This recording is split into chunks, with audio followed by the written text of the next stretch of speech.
First Yeah, we've known. item on our agenda is public comment. Elizabeth, has anybody signed up to speak? No speakers, wonderful.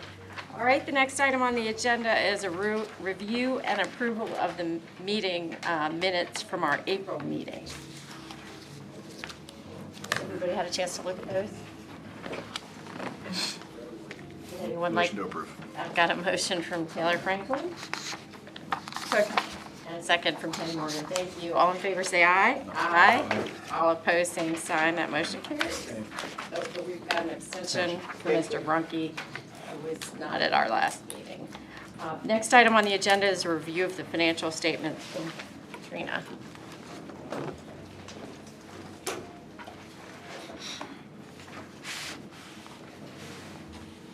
Good morning, Madam Chair. Good morning, board members, and good morning, Councilman Bellucci. I am presenting this morning April's financials. The operating summary for April 2023, beginning cash as of April 1st, 2023, is $3,025,262. We have the significant cash receipts as $2,147,405.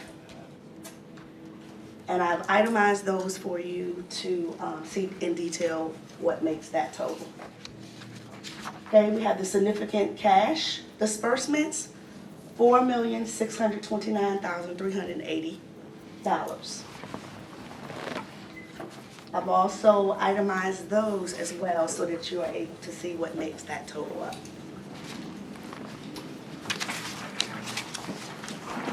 Okay. And as I've noted at the bottom, the Atlantic Park and Corporate Landings reimbursables, they were received by after April 30th and will be reflected in May's financial reporting. And our ending balance as of April 30th was $542,974. So we received it a couple of days afterwards. And we received a reimbursable total of $3,135,298.62, just to give you a dollar amount. Okay, we have incentive and initiative account. And the beginning balance as of April 1st, 2023, is $3,008,294. Our significant cash, $462. Giving us, we had the significant cash disbursements of $13,699. Okay, and I've itemized all of those for you to see exactly what makes that total up. The ending cash as of April 30th, 2023, is $2,994,950. EDIP grant summary reporting for April 2023. The beginning VBDA EDIP grant balance was $3,595,803. We had earned interest and activity analysis fees, $107. This month, for April, we did not have any expired or closed grants. We had a few new grants approved by BBDA, and that was a total of $292,600. I've provided a package for you to review to see exactly what that amount consists of. Our ending grant funds available as of April 2023 is $3,303,310. Okay. Madam Chair, that concludes the financials for the month of April. Thank you, Katrina. Any questions about the financials this month? And just to let you all know, we have now changed the way that we receive our reimbursables. It's through ACH, which it slows down, it speeds up the process, it expedites it because it comes in electronically as opposed to the wait time for physical checks coming from the city. So just to give you, insight that now it's the process is expedited a little faster. That's great. Okay? I ask a question. Yes, sir. Earned interest, $107. That's pretty low. Why is that? Well, these are basically, this is for the EDIP grant. The interest is not very high on that particular account. You'll notice that, we have more on the operating because the operating balance is higher. But that's why we have the offset of the interest and the analysis fees, which collaboratively together comes up to that 107 total. How much were the activity fees? The activity fee, go ahead. If I can, a quick clarifying point. In our grant account, it's important to know that the majority of that is held by the city treasurer, and we make draws as needed for reimbursement. So important to note where that's the available balance, that's not what's fully sitting in cash in the bank. So I mean, and so that's correct. If we were holding the entire balance, you'd see much greater you'd see greater returns for sure. Thank you, sir. Makes sense. All right, any other questions for Katrina? Thank you very much. We Thank you appreciate for it. allowing me to serve you. Have a good day. Okay. The next item on the agenda is a request for approval of a resolution authorizing the modification of a 2010 bond. Kevin, are you on the phone? I am. Can you hear me? Yep. Yes. Hello? Yes. Good morning, we can We got hear you.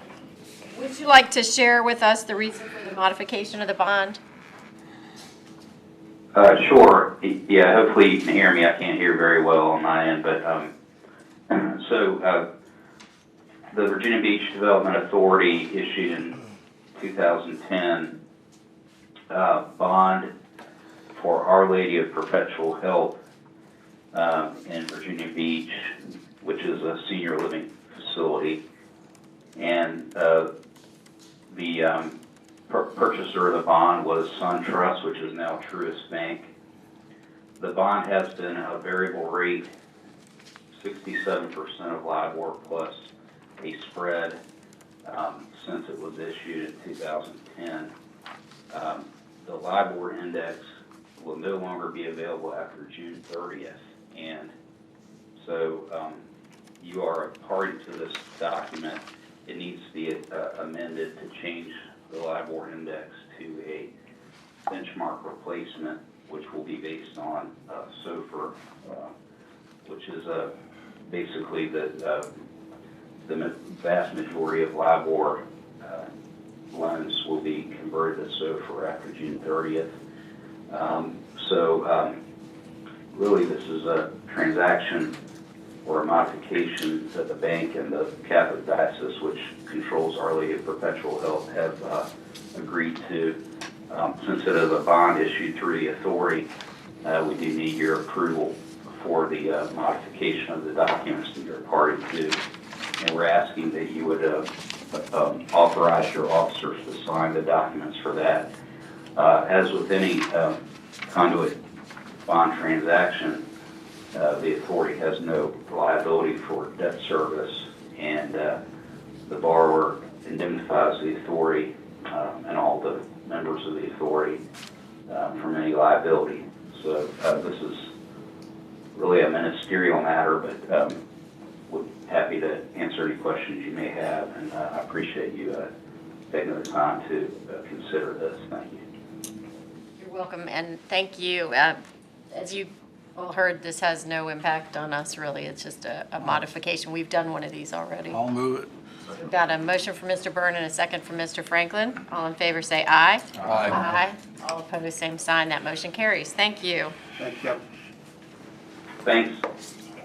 The next item on the agenda is any comments from EDA commissioners, any? Doesn't sound like it. And there are none from me, so we'll go straight to the director's report. Good morning, Madam Chair. Apologies for being a little late walking into the meeting. I'm sure we'll talk about this in about 5 minutes, a little more. We were expecting for a far more exciting morning than we're ultimately having. That said,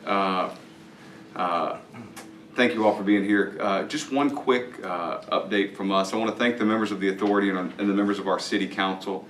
that joined the Hampton Roads Chamber on a leadership exchange last week to Charleston. It was for those of you, I think there were about 40 people from Hampton Roads, a strong delegation from Virginia Beach, 4 of our local elected officials, Councilmember Berlucci being one of them, that joined the chamber, and one of our sister communities in Charleston, understanding just sort of how it was interesting looking at ways that our business communities are similar and different. The great news is there is what we learned coming back from there's really nothing that we're doing in the workforce space, in the industrial recruiting space, and really in a number of places that they aren't doing as well, and vice versa. And in many cases, I was surprised to find out that we're a little larger than they are from a commercial activity standpoint. So Charleston, great brand, great local community, and we appreciate the hospitality that they showed us. But thanks to the members of the authority and Councilmember Berlucci and the other members of our council that joined us. Thank you, Taylor. Anything else for the group? All right, and apologies to everyone for that item that was unfortunately pulled this morning. Yeah. All right. Hearing no further action, the chair will entertain a motion to recess into a closed session pursuant to the exemptions from open meetings allowed by Section 2.2-3711A Code of Virginia as amended for the following purposes. Publicly held property, discussion or consideration of the acquisition of real property for a public purpose, or of the disposition of publicly held real property where discussion in an open meeting would adversely affect the bargaining position or negotiating strategy of the public body pursuant to Virginia Code Section 2.2-3711A3, District 2. So we'll need a motion, a second, and then we'll do a roll call vote. Move. Got a motion from Mr. Brunke? Second. Second from Ms. Morgan. And roll call, Elizabeth? David Byrne, Aye. William Brown, Yes. William Brunke, Yes. Taylor Franklin, Yes. Kenny Morgan. Yes. Lisa Murphy. Yes. Ronnie Parker, Yes. Mike Standing, Yes. Joseph Strange. Yes. The authority will now enter executive session. We'll ask that the public exit the room. We'll be happy to bring you back in at the close of the meeting.